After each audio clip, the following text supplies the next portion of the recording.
Midwinter held the fjord so still that sound seemed to carry further than sense, and that is the kind of quiet I work best in. I came down from camp with the radar sled tugging behind like a patient animal and the ice auger balanced across my shoulder the way my mentor taught me, teeth turned away from the coat so it wouldn't chew the fabric before it earned the right. The survival suit creaked when I bent, a small complaint I have come to trust. Cold gear likes to talk if you listen.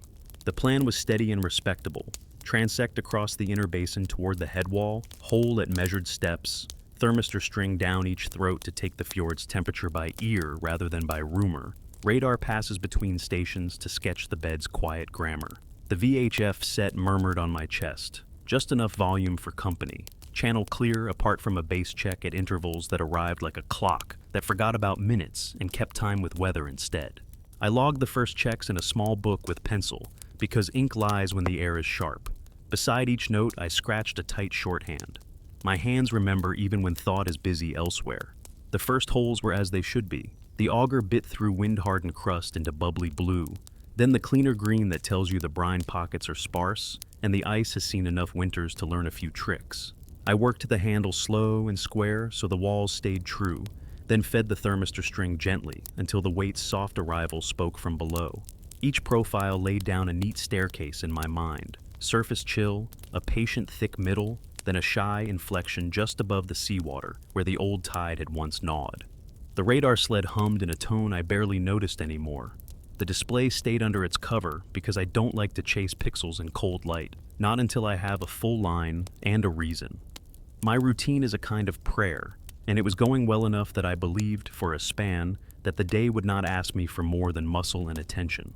I was on the inner third of the line when the first small wrongness arrived, and it came in a way a fieldworker respects as a tactile fact. When I leaned the auger for another bite, the handle, bare under my glove, felt warmer on the forward turn than on the back.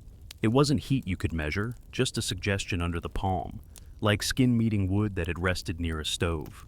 I let the tool stand and rested my hand on the ice itself. It answered with the proper sting, so sharp it cleared any laziness out of the nerves, yet under it was a softness not of texture but of sympathy, the way pack ice sometimes forgives a heel more than it should.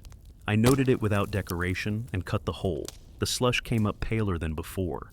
A faint smell rose that didn't belong, a clean paper scent like the inside of an envelope you've kept in a drawer too long. Cold air usually erases odors, but this thread stayed close to the rim and sat in the fleece around my collar as if it meant to travel. When the thermistor string dropped through that hole, it paused halfway, not on an edge or a hang-up. I know that feel well, but against a push like breath. I eased the line a little, counted in head and habit, then felt it slip free and arrive. The profile I imagined for the note was already different. My expectations rearranged themselves in a calm stack, because that is how you survive long seasons. I pulled the string back up slow, thumb on the marks I've put there over years, not numbers, but scars in the jacket. Halfway, the breath came again, a low pulse that lifted the cable against my fingers before letting it go. I glanced out over the fjord where the tideway snakes under the lid. No movement showed, no distant flecks. The ice around me was a ledger of tiny cracks that gave the usual song under boot, and the air above had the flat taste of dry cold. I wrote the fact down without adjectives and moved to the next point. The knock came after I finished the next hole. It was not loud. Loud knocks on sea ice are theater when it breaks or when a berg coughs. You feel those in your joints. This was closer and smaller, a polite request against the underside of the crust. 3 notes close together, then a space long enough for me to understand I had truly heard something, and not the memory of my own auger. My first move was not bravery. I stepped back from the new hole and squared my stance, palm on the sled handle, because I have learned that a hand on a familiar object is a way to think. I swept my eyes across the field, a scatter of snow dunes like folded linens, the low headland to the east with its sore rocks, the basin ahead where darker ice hinted at old tide work. Nothing moved. The VHF lifted with a hiss as base called a lazy check, and I said I was online, conditions stable, proceeding on plan. I did not mention the knock. You ration oddities the way you ration stove fuel. You don't burn them unless you must. Procedure is what keeps fear honest, so I returned to it.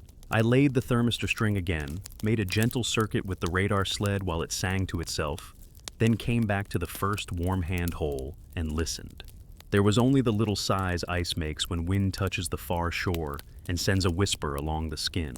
I set the auger teeth just off the last cut and bored a sister hole, close enough for comparison, far enough not to fracture a bridge between them. Slush rose, paler again, and the paper smell freshened as if someone had opened a drawer under my feet. I pushed aside the urge to peer down. Looking doesn't help in water you cannot light. Instead, I pressed my glove to the ice between the holes and felt the faintest tremble. Not continuous, not tidal, but a held breath finding a rhythm it liked. The radar sled should have given me clean, friendly returns across that little cluster.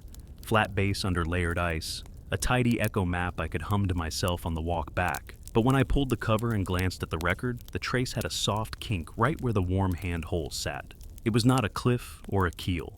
It was a deviation you could file under natural, but when I pushed the sled back the other way on the same line, the kink moved a notch as if the bed had drifted in the space of a breath. I covered the display and stood still, tasting the cold for anything but itself. The only smell remained that patient paper scent. The only sound was the sled's motor easing to a stop, and, far below those two holes, a knock that came in a pattern I could not fix to the body's metronome. 3 close, then a pause that felt like someone deciding whether to repeat a word. I checked the VHF and considered the map the office had drawn for me. Orders said stay inside the corridor they favored. Field reality said the ice does not read maps. I compromised the way you do when you like your job and your life in equal measure. I kept the same general bearing but shortened the distance between stations, so the line would tell me more quickly if the profile wanted to teach a new lesson. The next holes behaved as if eager to be ordinary. The auger chewed, the string dropped, the breath did not touch it. Only when I looked back did I notice I had not walked the distance my legs usually require for that many cuts. It is a known trick of flat places that they steal stride length, but I measure by habit and by weight shifts. Something about the spacing made my body correct a map I hadn't drawn. I marked it down as spatial drift and underlined it once. The day thinned toward the kind of low light that turns shadows honest. The headland wind lay down, and the sound over the basin turned even smaller, the way silence sharpens after a story ends. I told myself I would make 2 more holes before turning back. That is not a number so much as a promise you pass between the worker and the work to end an argument without bitterness. The first of those holes cut into a pocket that felt like old bread under the auger tip. The slush came up with a faint sheen, and a cool sweet smell like wet linen. The string met no breath. When I started the second, the auger teeth ticked against something soft and hollow, not wood, not bone, but the vibration carried a timbre I did not know. I stopped and brought the teeth up into the light. They shone clean, no catch, no scrap. Below, from a depth my old teacher would have called within hand's conscience, the knock returned, steady as a patient at a door, then quieted in a way that felt like politeness rather than retreat. I said my name softly into the hole. That is not a scientific method, though I could argue it is data of a kind. The ice did not echo it back. The VHF clicked, and base asked for the last time whether I intended to run the outer spur before weather. I looked at the sky, and the fjord gave me nothing to argue with. No rise of tide underfoot, no fresh seam lines, only the sense I used to get as a child when the house settled and a stair creaked where no one walked. I told base I would finish the inner line and return with notes. No need to send anyone. Nothing urgent reported. I did not say that the knock had taught me its tempo well enough that I could have matched it with the heel of my glove if asked. I did not say that the radar trace had wandered half a glove's width when I skated the sled back over the same exact course I had just recorded. I packed the thermistor string with deliberate patience and lashed the auger onto the sled with a knot I trust when my fingers are colder than judgment. Before I left, I laid my palm over the warm handhole and waded through 2 breaths. The ice beneath was neither colder nor warmer than it should be, but the pulse that lifted against my glove came with such mildness that I felt embarrassed for a moment, as if I had interrupted someone in their own home, and they had decided to be gracious about it. I backed away without turning and set off along the line, counting my steps, not with numbers, but with the small weights I have learned to shift from heel to toe when the world is listening. The fjord stayed composed. The smell thinned. Far behind me the knock came once, then not again, and the sled's hum settled back into its work song as if nothing at all had happened. I walked back along the line with the habit that keeps weather honest. Every so often I stopped, looked over the shoulder not for scenery, but for proof that my own track had not changed its mind. The sled followed without complaint. The auger teeth, tied down, ticked once against the metal frame like a spoon against a cup, and then settled. The basin to the west wore the same careful face. The headland kept its stones, and the wind toyed with my hood and then lost interest. When I reached the first warm hand hole I had cut earlier, the paper smell lingered as if the air there had its own small pocket that ignored the rest of the field. I knelt and set my glove flat on the ice between the twin cuts and felt that mild, obliging lift again, so polite I would have missed it if the body had not already been tuned for it. I told myself the knock had been local, no reason to grant it a wider territory, and yet my legs hesitated when I turned to go. That pause is data. Base came on the VHF with a patient routine question about sky and drift. I answered in even words and kept my voice of the kind that calms friends and fools alike. Before I signed off, I added that the inner line was showing minor texture, a faint tremor, a cleaner brine scent than expected, perhaps some buried tidework. I left the word minor in the air like a buoy. The channel clicked and then stayed quiet, as if the fjord had put a hand on it. I cut no new holes for a while. Instead, I ran the sled in narrow rectangles across that stretch, giving the radar every chance to confirm what it wanted to say. The return drew a bed I knew too well. A shallow scoop, a gentle sill, older scour cut by winter's old arguments. And yet the kink I had seen earlier did not go away. It walked a small step each time I circled back, never vanishing, never sitting exactly where it had sat. I covered the display and listened with my feet. That is a technique no one writes into method sheets, but it earns its place. You stand with knees loose and let whatever the ice carries pass up through the boot and into bone. This field carried nothing dramatic, only a low patience, the feeling of someone in the next room, turning pages without hurrying. Work steadied me.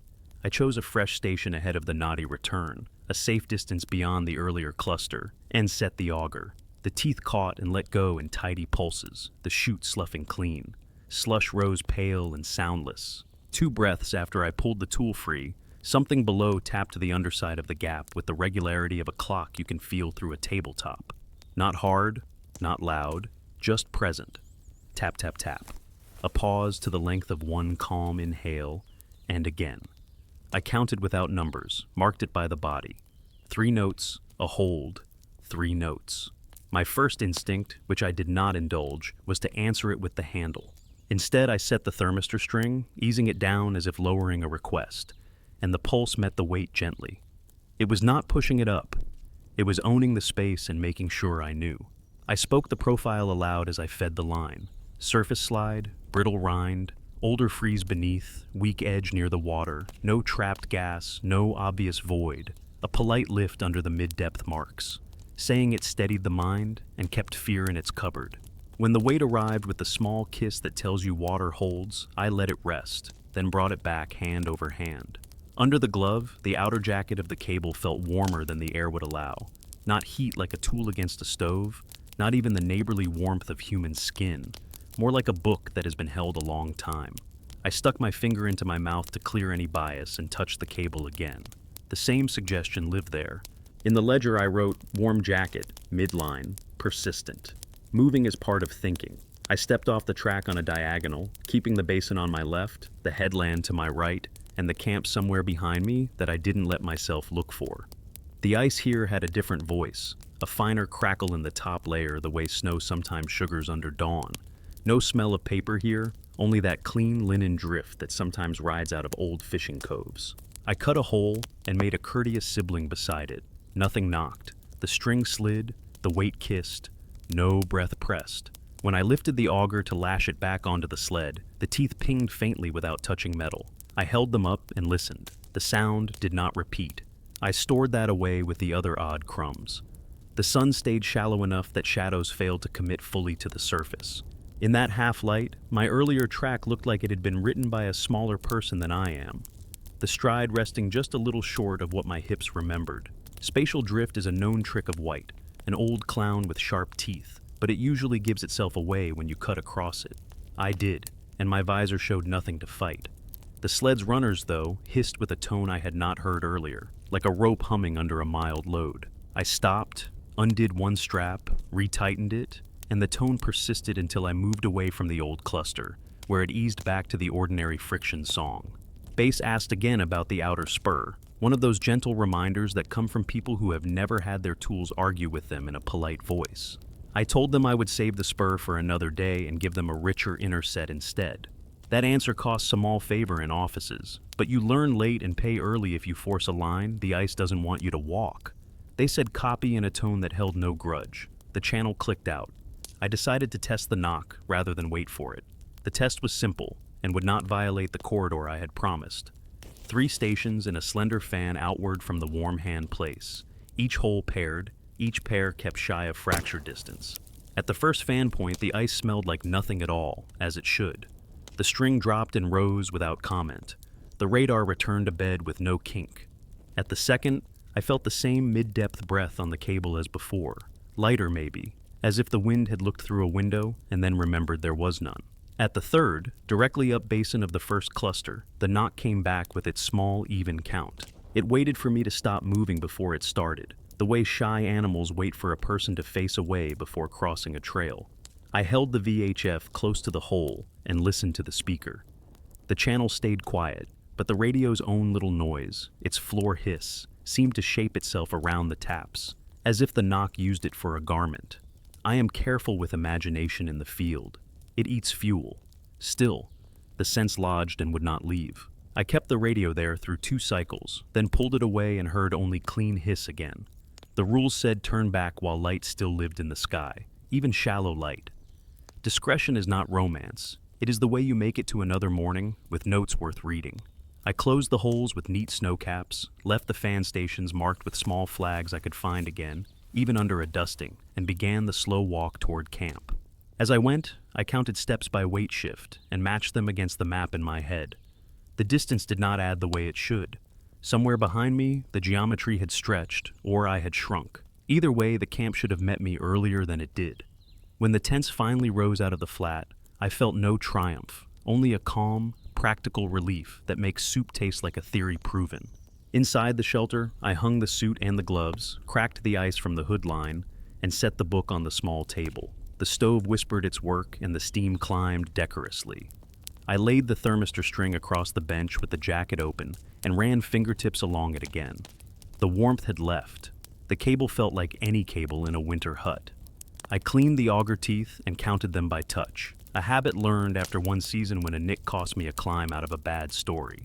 I set the VHF on the crate at my elbow and turned the volume to a level my sleep can tolerate. The radar sled I left zipped and leaned the notebook against it like a talisman. I told myself the first knock counts, but does not conclude.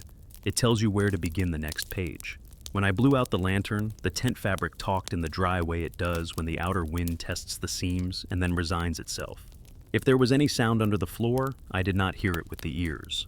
I woke once with the impression that someone had counted a small number of taps under the cot, and then left, polite as a neighbor not wanting to be a bother. In the morning, I would move quieter, cut cleaner, and see whether the count held true.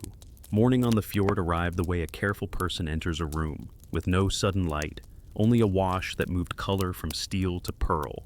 I set the stove's murmur behind me and stepped out into air that trimmed thought, down to what could be carried. The survival suit had frozen in the shoulders and then softened as I walked. The VHF rode high on the chest strap with its volume set to a whisper I could hear through a hood. I hauled the radar sled into the track it had worn yesterday and let the runners find their own counsel. I told myself the plan was to replicate the inner line, clean and unromantic, then adjust only if the field argued back. Replication is a humble ambition, and it saves lives. At the warm hand station, the snow caps I had set on the paired holes lay tidy and unmolested. I brushed them aside and found the rims as crisp as cut paper. No fresh cracks starred out from the edges. No slush had heaved. I went about the routine with deliberate care, speaking each step in quiet to keep the mind from wandering toward last night's memory of taps beneath the cot. Auger set square, pressure even, lift clean. String down, lowered as if I were asking the ice for a word rather than forcing a sentence. At what my hands know as the middle, the cable pressed back with that soft breath again, neither hostile nor shy, just present. I let it teach my fingers the shape of the water, and then kissed bottom and recovered. In the little book I wrote that the middle whisper persisted, and that the jacket felt neither warm nor cold beyond its station. The strange comfort from yesterday was absent. The radar pass across this small neighborhood should have given me a trace that matched the previous day's record, like a thin leaf laid over another. Instead, the return sprawled in a way that would have embarrassed a student. The bed's shoulder under the basin rose where it should have kept its manners. A shallow dip marched a little closer to the headland. The kink I had seen yesterday not only returned, but slid a short span toward the fan stations I had set in the afternoon. I pushed the sled back along the same path, slower, hugging the course I'd walked, with a precision that felt a little foolish out here, where no one watches. The kink moved again by just enough to remind me that I was not losing patience or warmth, but gaining an argument. A trick of snow over ice, the mind offered, or a trapped brine lens that shifted with last night's tide under the lid. I wrote both possibilities into the book, because I am kinder to doubts when they are put to paper. I eased the sled aside and knelt with my ear near the hole as if I were listening for a family voice coming up from a stairwell. The fjord was busy with very small sounds, the grain of surface crystals shushing beneath a light breeze, the faintest creak where my own weight complained against the crust, the distant scrape from the headland as a frost-wedged flake adjusted itself in the morning cool. Beneath all of it, through the hole's throat, a pattern of taps lived as light as the tick of lint in a clock. The rhythm had changed from yesterday's polite groupings. Now it came as a short clutch, then silence, then another clutch that did not match the first. Not an echo, not a leak. Something performing its own measure without regard for mine. Procedure steadies me, so I cut a sister hole again, careful not to weaken the bridge. Slush rose pale as old china, and the same faint paper scent climbed up and hung for a moment around my collar. I let it pass without telling myself stories. The thermistor string dropped through both holes in turn. In the first, the breath pressed mid-depth. In the second, the cable trembled just above the level, my thumbs know as ankle to knee when measured along the jacket. That little shift should not happen across such a small gap, if the field were clean and innocent. I wrote it down as split whisper, offset within a body's span. Bass came up on the air with the voice of someone who has not yet had a glove freeze into a prayer. Weather advisory, they said, and then the language the office loves, hedged and patient. I could tell they wanted the outer spur and its neat line toward the mouth. I stood with the VHF couched against my parka and considered the corridor painted on the map that lived folded under my inner layer. The office corridor ignored the kink. The ice corridor did not. I told Bass I would continue the inner set, and that the return was showing transient features I would rather characterize before trampling them. Transient earned me a pause over the channel. They asked whether I had any safety concerns. I answered with the truth, not immediate, no visible flecks, no fresh leads, no pressure ridges moving within sight. I did not talk about knocks as if they were persons. The air clicked quiet and left me alone with good tools and careful habits. I ran a line of stations down basin from the kink with boring regularity.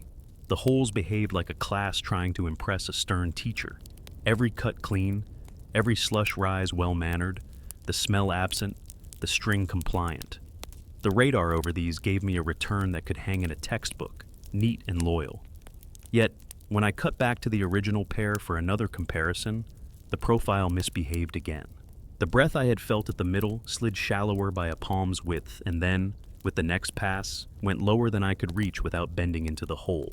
The kink on the trace refused to sit still or go away, dragging its slight shoulder a little farther under my line, as if it were pacing.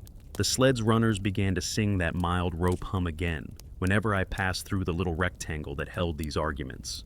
Outside of it, the runners whispered like a knife through soft snow. Inside, they sang. I do not ignore music, even when it tries to be modest. The day's light stayed flat, the kind that keeps secrets. Snow grains lifted and settled in weak breaths along the surface, drawing fine veils over old boot marks that had not deserved to be recorded in the first place. I marked each fan flag I had set yesterday and found two shifted by barely more than a hand. No wind had come strong enough to move them. Their shadow angles told me nothing useful. The sun cared for none of this. I pulled and reset them, with the casual patience of someone straightening frame photos in a restless hallway. At one of the fan stations, the knock came while I was still turning the auger. It pulsed through the shaft and up into my arm so gently that for a heartbeat I thought I had invented it to avoid thinking about weather. I stopped and let the tool stand upright like a thin animal pointing. The taps continued, counted themselves without assistance, then paused. I leaned the VHF toward the hole again, low volume up. The speaker hiss mated to the rhythm just as it had yesterday, and then shook free as soon as I pulled the radio away. I spoke a short sentence into the open throat, the sort of sentence field crews use to call down a borehole, a calm hello paired with my name and a mention that I was at work. The ice did not repeat it back. The taps resumed after a courteous moment, as if acknowledging that we were both in the middle of something and could share the room without agreement. I made one last test that I would not mention in an office. I laid my palm flat to the ice and with my other hand tapped the surface softly near the hole with the auger handle, a gentle, regular beat that a cautious person uses when asking a dog to show itself from under a deck. I did it with the indifference of a worker who does not expect cooperation. The taps below ceased. The paper smell came thin and withdrew. After a pause long enough to make me wish for hot tea, a fresh set of knocks began under the sister hole. Same soft force, new place within a stride's reach. I do not worship, but if faith were a matter of small persuasive facts, this would have qualified. The profiles were a mess of almosts after that. Each drop of the thermistor string argued for a slightly different story. A warmer shoulder here, a cooler sag there, a breath at one level fading, and then reappearing not far away at another. I could have forced a mean line through them and called it acceptable variation. Field truth said that would be cowardice.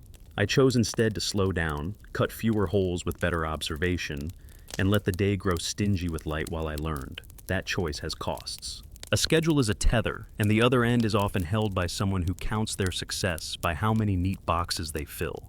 I turned back later than I wanted, with flags reset and a tidy grid drawn on the page.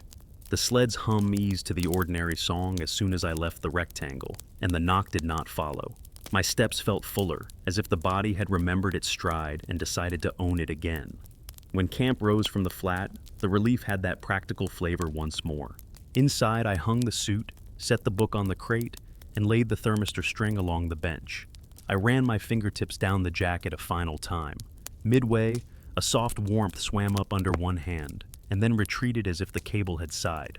I checked the stove, listened for any knock beneath the floor, heard only fabric and wind. I wrote a line in the notebook and underlined it with calm pressure. Profile refuses to sit. Knock behaves like a listener. Bed trace will not keep still. Then I set the pencil aside and waited for sleep to choose me or not. The next light found the basin wearing a skin of slow snow, not much, just a veil that softened the scars of yesterday and made my own track look careful rather than merely practical.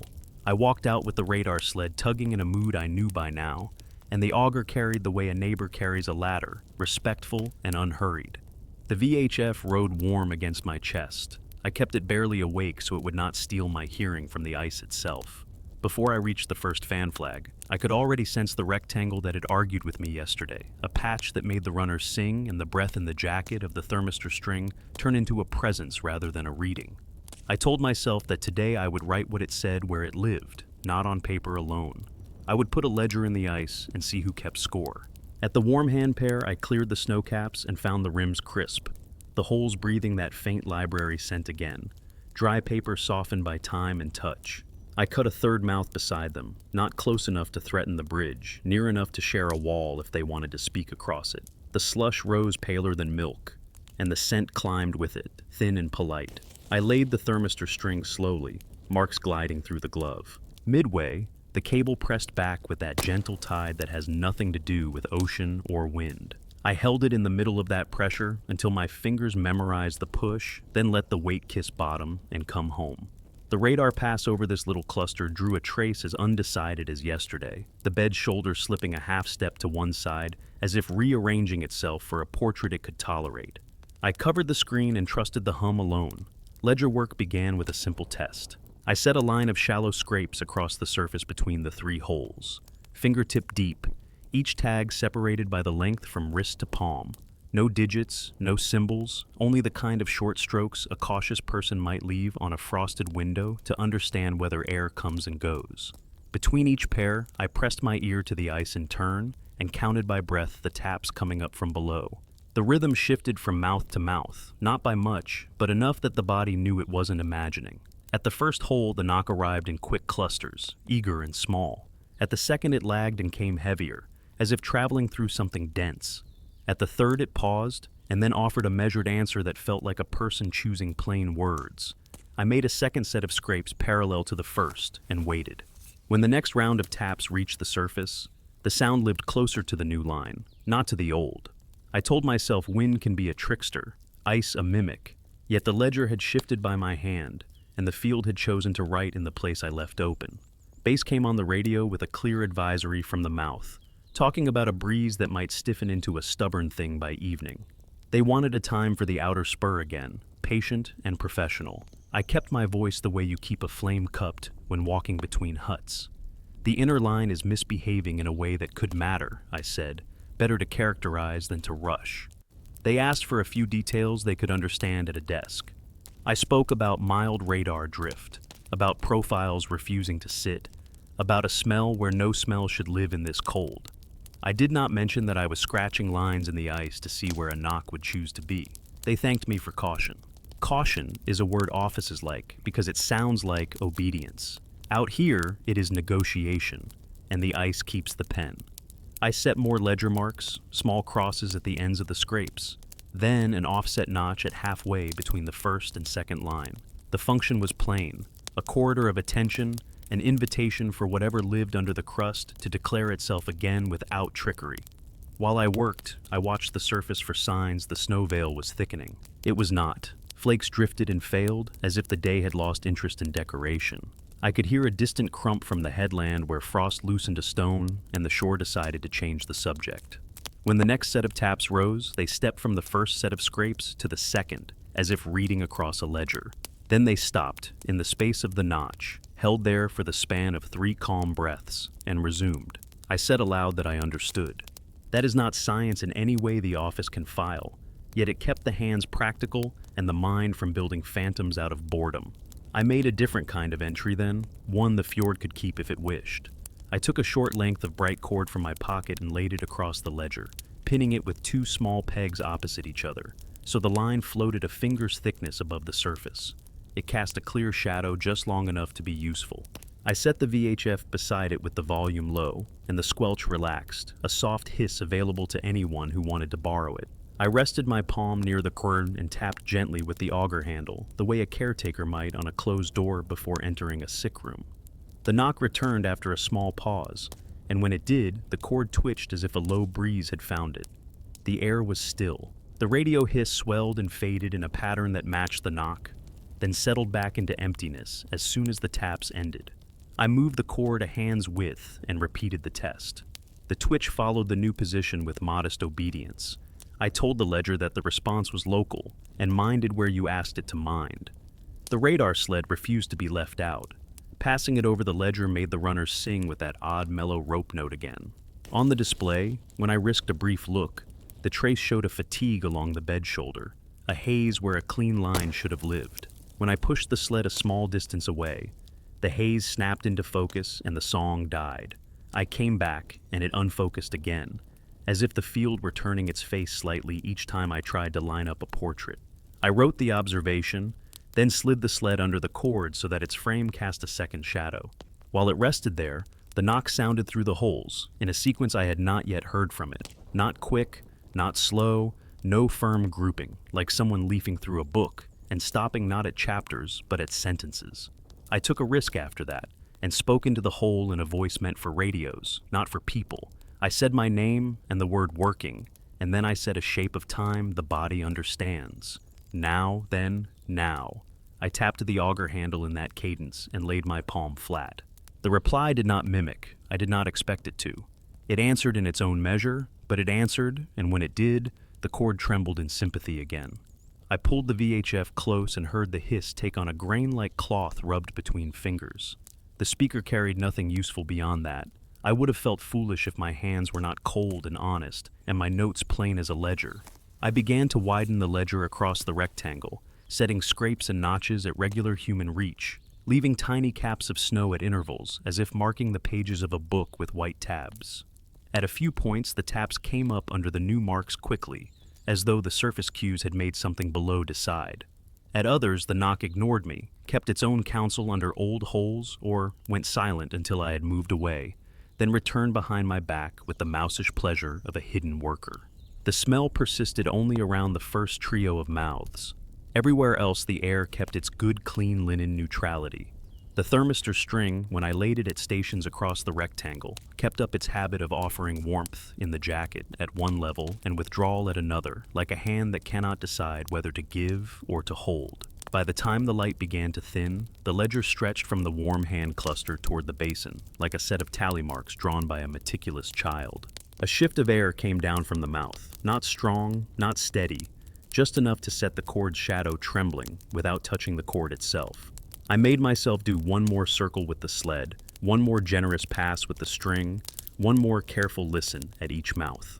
The knock obliged at the first pair, delayed at the second, refused at the third, then returned at the notch I had cut earlier, with a patience that made me feel I had been granted a courtesy. I closed the holes with clean caps and planted 2 small flags at the ledger's far end so I could find it, even if the snow grew bored, and decided to lay a thicker veil. On the walk back, the runners sang only when my path crossed the rectangle, and each crossing made the song pitch just a little differently, as if the tune had grown new measures while I worked. At camp, I set the notebook open on the crate, copied the day's ledger into the margins beside the prior profiles, and marked the places where the knock had chosen to live with small slashes rather than numbers. The suit steamed gently, the stove whispered. The VHF, that with the volume turned down to a breath. Under the cot, the floor stayed innocent. Still, I lay there as the fabric settled, counting that patient measure I had learned on the ice, and half expecting the ledger under the crust to turn a page by itself. When sleep came, it carried a draft of the grid with it. Not the map the office loves, but the one the body writes when the work begins to talk back. The morning started with a clean cold that put order into the hands before thought could interfere. I set the suit, zipped the hood, checked the VHF by breath against the speaker, and let the sled take the old track until the runners remembered where the tune begins. The basin wore last night's skim of snow in a pattern that hid nothing and suggested everything. My ledger marks lay faint but present, small scratches showing where I had invited the field to choose its own line. I told myself that today the work would not chase the knock. It would offer a page and step back. Leave it writing, read it later. At the warm hand trio, the snowcaps had crusted. I cleared them with the Auger's scoop, careful to keep the rims clean. The paper scent rose as if I had opened a drawer I closed only an hour before, which time contradicted. I set the thermistor string into the left mouth and let it hang there, jacket resting slack against the rim, weight free below. I tied its upper end to a spare peg and eased the line so the cable could breathe without sawing. Beside it, I cut a shallow notch and pressed the VHF there on its back. Volume just past a whisper, squelch relaxed to let the fine cloth hiss live. The radio would make no sense of the below, I knew that, but the speaker's noise had a way of showing the knock its own outline, and sometimes that is enough to convince a field to keep speaking. On the right mouth, I set the Auger again and cut the lip a shade wider so light could reach down and lose its courage. The middle hole I left alone, a control any honest worker keeps. I took the radar sled through a slow rectangle that bracketed the ledger. The display trace passed from crisp to fog, and back the way a window steams and clears when someone stands near it, without touching. The kink that had paced me slid again toward the fan stations, then hesitated near a notch I had cut yesterday, as if reconsidering who owned it. I covered the screen and listened to the runners. The rope hum returned when I crossed the ledger's waist, the pitch shading lower at the left mouth, where the string hung, higher at the right, where the lip was wider. That kind of detail feeds patience. Leaving instruments is an act of trust. I cut a fresh station downslope of the ledger by the length of my own stride and fed in a second string from the spare reel, not as deep, just enough to let the jacket rest along a body's reach of ice. I tied its upper end to the sled so any surface tremor would pass into the frame and travel along the runners. A poor substitute for a proper recorder, but the snow does not honor budgets or boxes shipped on time. I laid a short length of bright cord between the 2 strings and weighed it with a pair of pegs so its shadow could keep me honest. Then I walked away from the cluster and resisted the urge to look back. The field behaves differently when you act like a witness and when you act like a judge. The plan, if the day allowed, was to work a quiet flank along the inner basin and build a mundane profile away from the ledger, the kind of calm data that makes future arguments fair. I set my first station beyond sight of the flags. The ice here smelled of only itself, that hollow clean that lives under good winter. The auger cut without complaint, and the slush came up a blue that relaxes shoulders. The string dropped and rose in smooth cadence. Radar returned to bed sure of itself. I walked a line along this flank and let the work be simple. Every so often, though, I caught myself looking over my shoulder for a ledger that my eyes could not reach. That is a cost you pay when a pattern decides to speak. It changes how silence feels. Bass floated in on the air with a measured check. They kept the talk plain, but I heard the corridor hidden in it, the neat spur waiting like a tidy promise toward the mouth. I said I intended to return with a healthy inner set, and that if the mouth wanted anything from me today, it would have to wait for its tide to ask in a stronger voice. I could sense the pause at their end as they translated field stubbornness into desk language. They asked for any safety notes. I gave them the conservative truth. No active leads, no visible flex, surface stable, mild breeze from the mouth, nothing urgent. Then I added a sentence that a kinder office might understand. Observe transient acoustic behavior under the inner line, leaving a passive logger to characterize. The word passive wins a small nod from people who like to see tools work without people risked. By mid-morning, the light flattened into that pellucid brightness that erases edges and makes a body second-guess its own stride. I returned toward the ledger by a lazy curve designed to catch any new seam that might have opened. Nothing had, except a faint set of sinuous whitenings under the crust near the headland. Old tide scars that rise in memory rather than in life. When I reached the ledger, the VHF hiss had thickened and fallen, as if the small speaker had learned to breathe with someone. The cord between strings quivered now and then, though no breeze touched it. I pressed 2 fingers to the cable jacket where it rested by the peg. A mild warmth lived there, and retreated when I slid downward, then swam back when I lifted my hand again, like a shy fish under ice nosing a shadow. In the right mouth, widened for light, the knock arrived not as earlier groups, but as soft, irregular punctuation, a phrase spoken under breath that never asked to be parsed. I told myself not to disturb the scene, and did so anyway, because discipline is a ladder best climbed before fatigue sets in. I took the radar sled in a close oval around the trio and let the runners hum. On the trace, the haze I had seen grew almost friendly, a fatigue band that followed my oval a small measure behind, as if it were shadow rather than echo. When I stopped and held the sled still, the haze crept close and then settled as if it had decided the show was over. I looked toward the headland and saw a puff of blown crystals leap from the rocks and vanish. The breeze was strengthening a little, more promise than threat.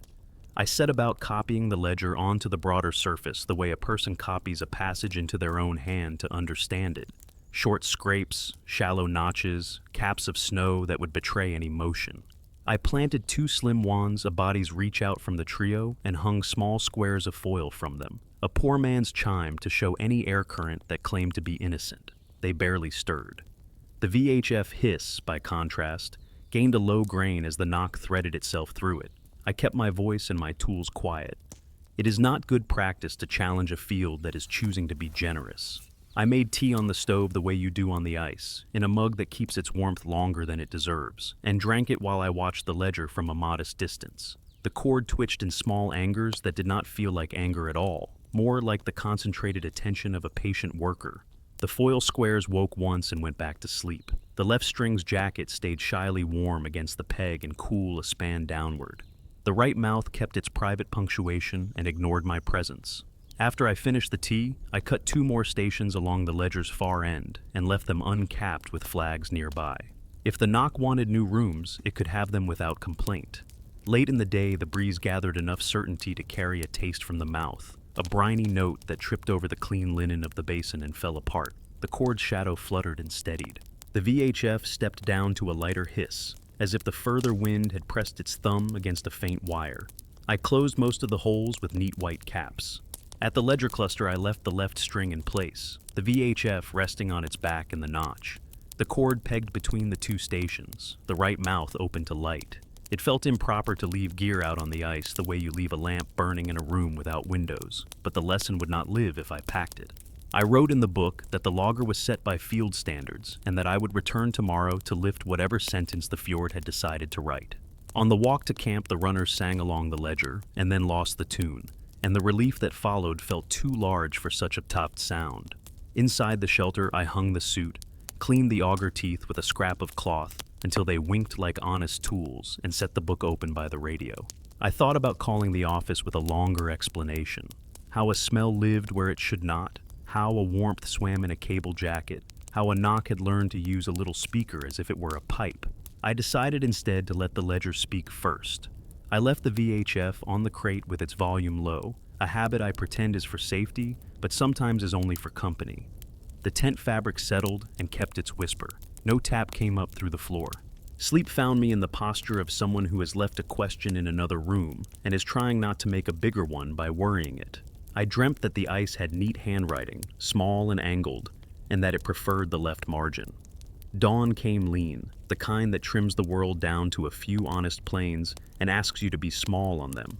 I walked out with the sled humming the familiar prelude and the auger slung low, the VHF tucked where breath could warm it. Snow had added only a whisper overnight, enough to soften the ledger's scars without erasing my invitation. The two wands with foil tags waited like polite witnesses. I paused at the edge of the rectangle and let the runners pick up their rope song. The pitch drooped along the ledger's waist, then lifted as I stepped past, a quiet gait I could hear without looking. I stopped the zaire and looked anyway. The left string still hung in the mouth, jacket tied to the peg just proud of the rim.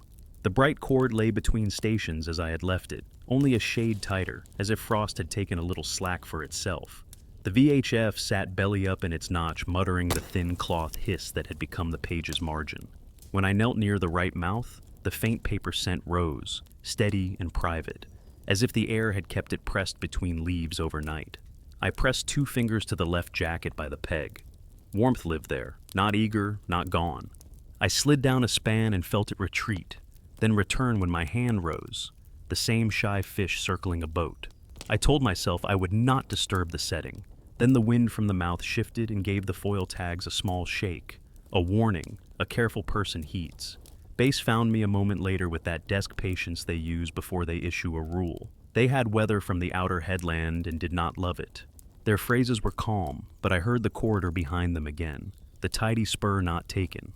If you plan to bring in the logger, they said, better early than late. I looked at the ledger and at the sky that could not decide whether to steel or soften. I said I would evaluate and keep them informed. That is field language for I will not be hurried, and I will not pretend it will be fine. Rather than pull the string blind, I set about narrowing the unknown. I walked a slow oval with the radar sled, smaller than yesterday, centered on the ledger's waist. The runners took up the old tune and darkened it, like a rope under more load. On the trace, when I allowed myself a glance, the bed's shoulder gathered itself into a cleaner line, while a thin haze rose through the ice body itself, a filament that kept to a corridor no wider than 2 strides. I pushed and re-walked the same oval until the filament held its ground. I covered the display and knelt. The sound under the mouths had changed its manners. The knock no longer scattered in little phrases all over the page. It migrated along the ledger from left to right and back again, keeping to the thin path the radar had tried to name, a narrow channel in the ice where the taps moved with purpose, not speed. I cut 2 shallow testing mouths across that filament, one a body's length upslope, one the same downslope, careful to keep bridges honorable. The slush from both rose with a faint sheen, and a smell that did not belong to paper or linen, something cleaner yet more tired, like cloth dried near salt heat. The thermistor string, when I laid it briefly down those tests, showed the same 2-step dance it had liked for days. Small warmth near the clamp, withdrawal when I chased. And then, mid-depth, a friendliness I had not felt before. The cable lightening as if held briefly by fingers. I reminded myself that cables do not have hands. I wrote the contact as a note, not a conclusion. The breeze from the mouth cleared its throat and grew a little spine. The foil tags ticked in time with nothing I could see. Snow grains woke and began to walk west, the least convincing kind of weather that still poses a risk. I tried the cord trick again, pegging a second line along the narrow channel, parallel to the first, close enough that their shadows almost touched. I pressed the VHF between them, lying on its back like a listening stone. Then I backed away and forced my body to do other work nearby so the page could write undisturbed. I cut a flank transect toward the headland, aiming to map the lane the filament implied. The ice under that route felt thinner in the voice it gave through the auger, not unsafe under a careful foot, just alert. The radar return along this line kept the bed distant and sure, but the trace within the ice body showed twin faint ropes shadowing my path, joining and parting, then joining again. When I stopped and lifted the sled a hand's height and set it down, the filament on the display hesitated, then settled closer to the ledger's center as if my pause had reminded it of a promise. Base returned with a clean request for a plan. I said I would either bring in the left string within the next turn of light, or leave it on the page through the breeze and accept the risk to gear. They asked whether conditions were deteriorating in a way that touched safety.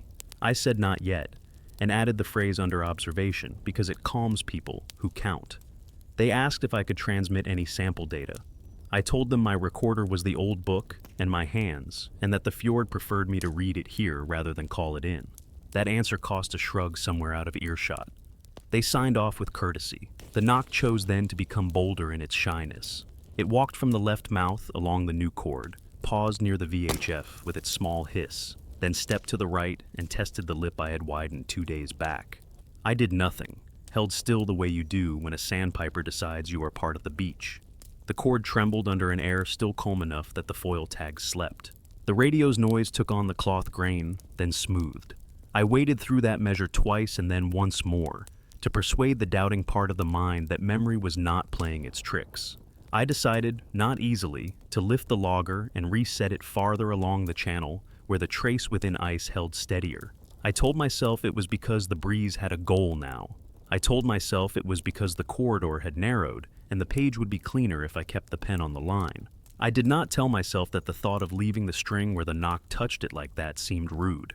I loosened the tie at the peg and fed a little more jacket so the weight could rise a touch, then drew hand over hand with the patience my first teacher used to drill into me.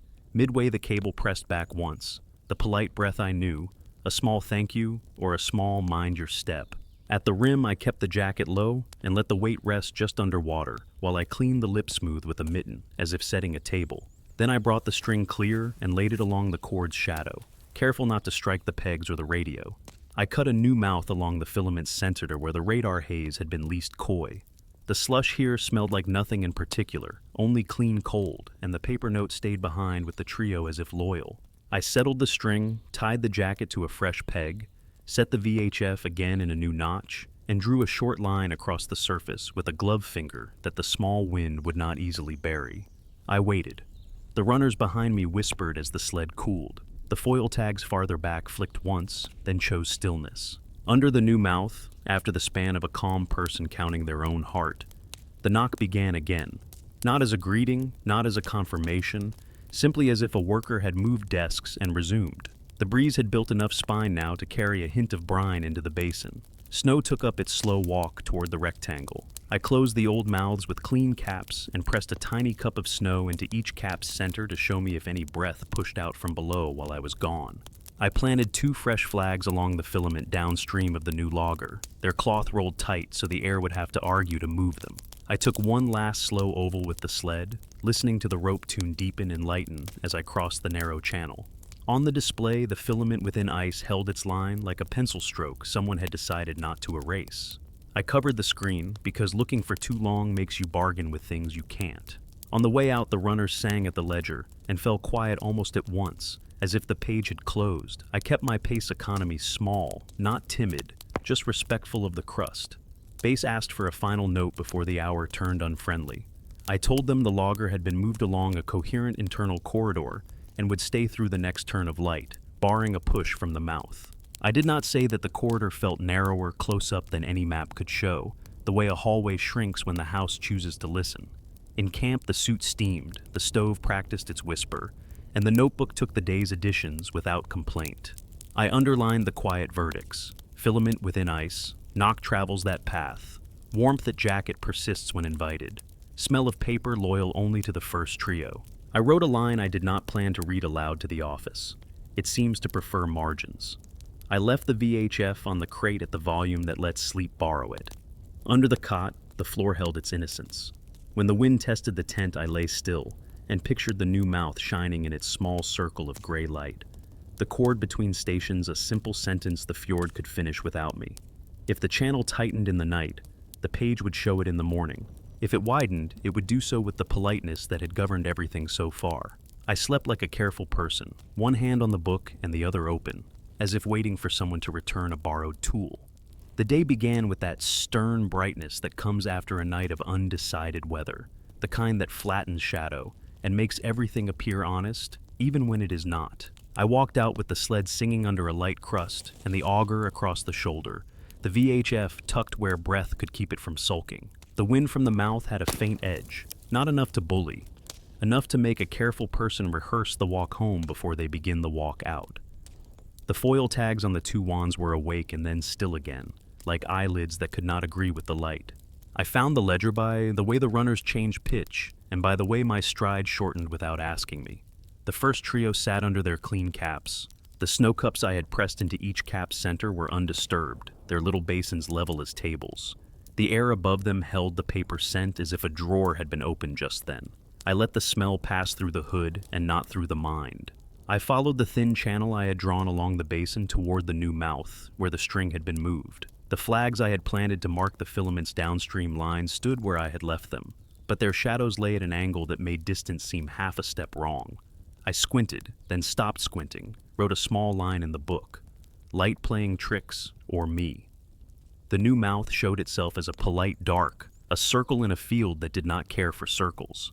The jacket tied to the peg had frozen a little into its own curve, and when I touched it, warmth lived at the tie and withdrew again lower down. The VHF, belly up in the notch, kept its little hiss. The cord pegged between stations was a shade tighter, as if the night had gathered slack and kept it.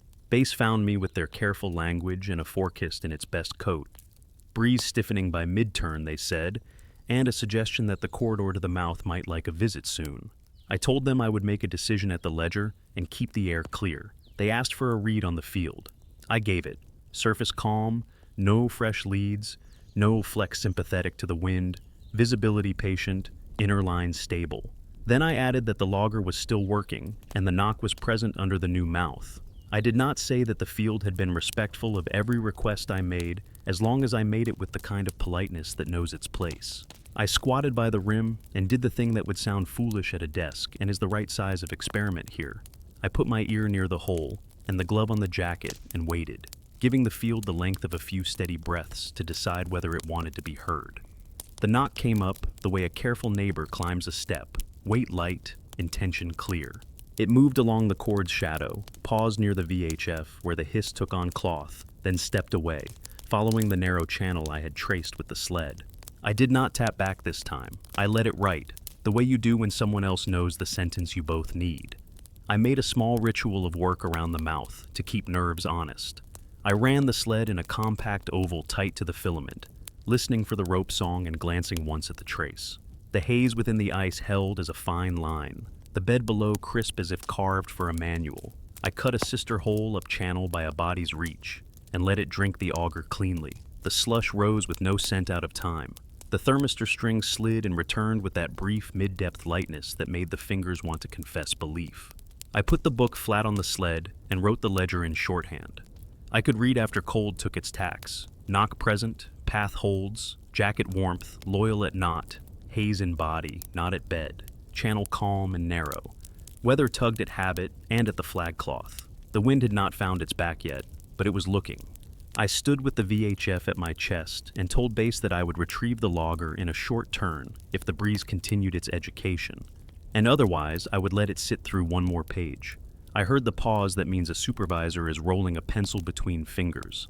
They chose a generous tone and said they would prefer retrieval, given the day's intentions. I said I understood and would not squander gear. That is as close as you get to a handshake on a line no one else can see. Before I reached for the jacket, I set one more test in a way I could defend to myself later. I walked a slow arc away from the mouth, carrying the VHF at my side with the volume a breath higher, the squelch letting a little grain live. I stopped when the sled's runners quit their rope song and stood in the plain silence beyond the ledger. The knock did not come with me. It stayed under the page as if bounded by a rule neither of us was going to contest. I returned to the rim and laid the radio in its notch again. That small obedience from the field made the choice harder than weather did. I drew the line in quiet.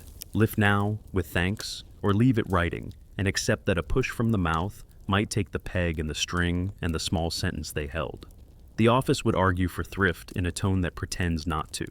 The body argued for one more page, The headland stones cracked a little under sun and then apologized. The foil tags shook once, then decided to rest. I put the glove on the knot. The jacket warmed the palm. The breath that lives in the cable came up like a suggestion. I tightened the knot instead of loosening it, just enough to give another finger's grace if the crust worked. In the book, I wrote the truth without decoration, leaving it writing through this turn, retrieval later if the mouth is kind. With the logger left to its sentence, I began to make the field safe for leaving. I capped the sister hole with a clean white lid and pressed a small cup into it to catch any late breath while I was gone. I set pegs to keep the cord's shadow honest in case wind rose and tried to argue about angles. I gave the sled one last careful oval around the filament and then pointed it home. The rope song followed me a short distance and then eased into the familiar whisper of runners on polite snow. I looked back once and saw nothing but a flat white with a small dark circle where we had been talking. That is how fields say goodbye when both sides mean to be decent. On the walk, the breeze took on enough purpose to move small crystals along the surface in slow schools. The headland wore a bright look that often comes before a change of mind. Base asked for confirmation that I was on the return. I said I was, with no detours, and that the logger remained in place. They masked their disapproval with professional quiet and gave me the hour by their clock, which out here is only a way to shorten sentences. I said I would check again from camp and watch the mouth, and if the line tilted toward unkind, I would go back for the string before the day folded. In camp, the suit steamed in its faithful way. The stove gave the little kettle voice, and the notebook lay open on the crate like a mouth that had learned to keep its teeth together. I stood in the doorway of the tent as the wind played undecided games with the drift. The flags along the filament bent and then rose again. The foil tags woke and slept in turns. The dark of the new mouth held against the white as if protected by grammar. I raised the VHF and listened to Base read the outer stations and a passing weather report that sounded confident and then less so. The hiss under their voice was clean. When they cleared, I turned the volume down to where companionship lives. I made one call that a desk would approve. I radioed the fact that I had left the logger and that I intended to lift it if the breeze rose even a little beyond manners. I left out the part where leaving it felt like keeping faith with a small civility under ice. Then I did a small thing that no report can hold. I took the Auger's bit cover and set it just inside the tent where I would trip over it if I tried to wait longer than the day allowed. A body needs a device to prevent betrayal by its own rationalizations.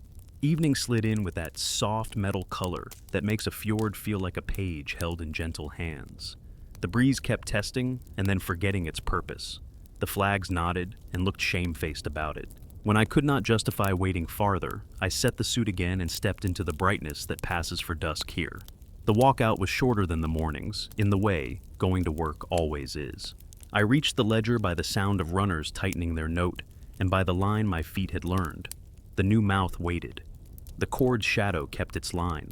The VHF's hiss rose in the notch as if someone had breathed near the speaker. I put glove to jacket, felt warmth at the knot, and at that touch the knock began beneath with a measure I recognized from the first day. A small cluster, a pause, a small cluster. I did not count it. I listened until the mind stopped trying to match it with anything human. Then I loosened the knot with care, gave the cable a few graceful hands to rise, and hauled with the patience my first teacher would have approved. Midway the breath pressed back once, neither welcome nor refusal. At the rim, I let the weight rest just under, smoothed the lip like a courtesy, and brought the string clear. The field did not change its face when the mouth was empty. The wind did not decide on spine. The foil tags did not complain. I capped the hole with a neat lid and pressed a small cup into its center. A sentence had been written. Whether it would read the same later was not mine to settle. The sled took the rope song in its throat as I turned away and then let it go, as if relieved to carry only ordinary work. I walked back with the string coiled under one arm and the book tucked where I could feel its weight. The fjord behind me stayed plain and generous and unwilling to say more. In camp, I set the coil on the bench and felt along the jacket for any warmth the hut might have borrowed from the field. It held only the memory the hand brings to a thing it has used well. I wrote the day in lines that would make sense to a stranger later and underlined the last sentence without flourish. White silence holds. When I lay down, the tent fabric counted its familiar strains, and the stove forgot and remembered its own murmur. If there were taps under the floor, they kept their manners or their distance. I close my eyes with the feeling you get when a conversation has paused in the right place, neither finished nor broken, waiting on a word no one owns. In the morning, the caps might show a push, or they might not. The ledger would still be there until wind or time chose to tidy it. I slept with one hand on the notebook and the other open, as if expecting a borrowed tool to be returned in the night, and did not decide whether I hoped to be woken.